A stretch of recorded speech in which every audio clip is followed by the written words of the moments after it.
Yesterday, the National Employee Association of South Africa, Neasa, intensified its lockout of members of labour union Numsa. On Tuesday, Neasa refused to sign that wage agreement, which ended a 4-week strike in the steel and engineering industry. Neasa says it is not party to the agreement that has been made between Numsa and the other trade unions. It claims it was excluded from the negotiations. And they say they strive to proactively promote the interests of the employers in the competitive business environment through representation, advice, and quality legal services. Now, for more on this story, we are joined by Peter Aling, who is a quantitative analyst at Profit Analytics. Peter, thank you so much for joining us here on AM News. Your thoughts on the non-agreement or the non-signing of Neasa to this agreement? I'm not surprised. On sort of Thursday and Friday last week, Neasa were already indicating that they had been sidelined in the process, that they weren't party to the agreement that was on the table, and that they would take this approach this week if it was signed. They were very critical of the mediation that was facilitated by the Labour Minister, as they felt they were marginalised in that process. And that's really an agreement between SABC, which is the broader employer body, and the union. So their argument is they're simply not party to this agreement. They didn't agree to it. So they've started now a lockout process. Was it wise for them to start doing that then?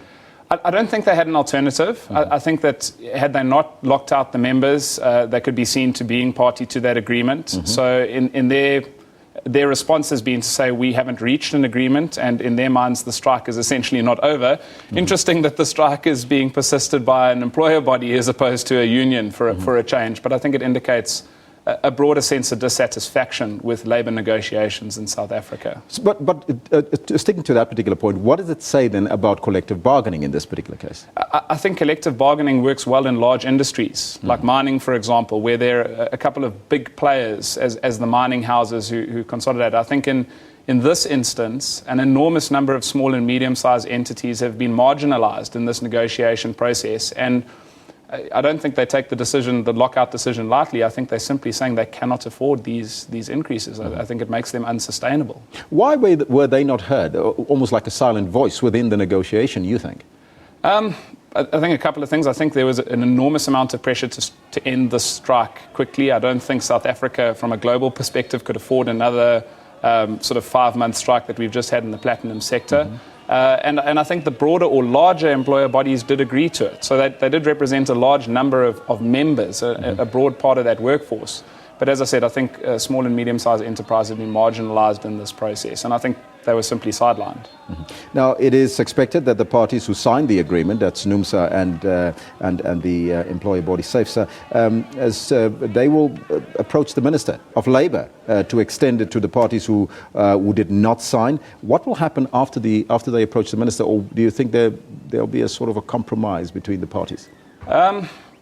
I'm hoping there would be a compromise, but I'm not hopeful that there will be one. And I think it's simply because the demands made by the union are really unaffordable. If we consider the economic situation in South Africa, we're technically in a recession. And I think that's hitting small employers or small and medium-sized businesses harder than it's hitting some of the larger players who maybe demand on export markets and have exposure to rand weakness. As a result, as I've said, I think a lot of those companies, particularly the companies that are employing 15, 20, 25 employees, mandate this is unsustainable. They simply cannot afford these increases. It's unlinked to the economic outcomes of the country. There's a collective bargaining agreement, but Neasa is locking out the employers. Is that legal, though? Not technically, because they are part of that collective bargaining process. Their argument, though, legally would be that they were excluded from that collective bargaining process and as such are not party to any agreements made without their inputs. So I think they have a legal leg to stand on, and I do think the lockout is the right way to go. But I'm sure you could get an opinion on the other side of that, argument as well. Now, taking that leg to stand on, because Neasa is indicating that they will take the matter to court. Where do you think from here? Because if they do win in the Labour Court, what will that indicate towards in terms of our Labour Relations Act?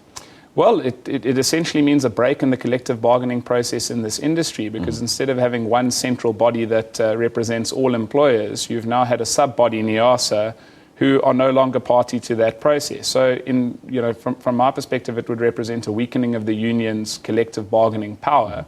and a move towards negotiations on the shop floor where individual companies would be represented and their individual circumstances taken into account in these bargaining processes.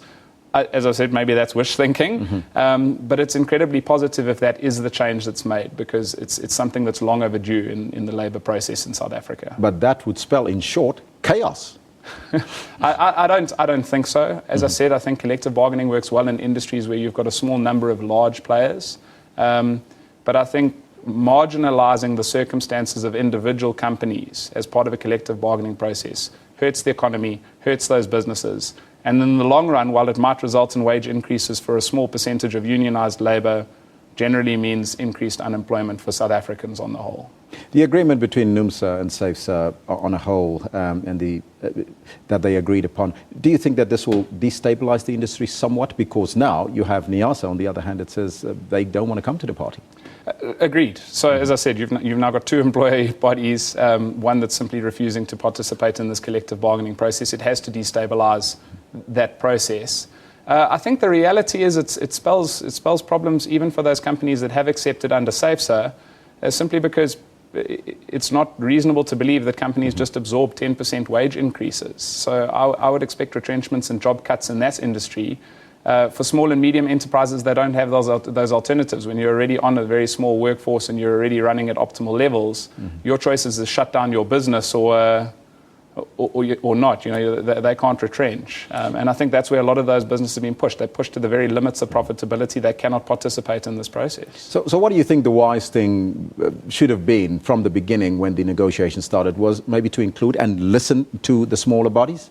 Definitely. I think if you're going to go for a collective bargaining process, you need to make sure that everyone is equally represented. And I think that's actually on both sides of the table, because I think at the moment we have large bodies that represent large business predominantly, and small bodies are marginalised on the business side. And we've got unionised labour that represent only the interests of their membership and not broader labour in the South African market. And I think that's damaging on both sides. I think it damages small business. South African small business is under the greatest pressure it's ever been, and it damages employment for South Africans as a whole, because only the interests of the unionised are represented as part of this process. Peter, thank you so much for your analysis and giving us insight into this particular issue. Thank you so much for coming to AM News. Now, that was Peter Aling. He is a quantitative analyst at Profit Analytics. Now, that's your business news this hour.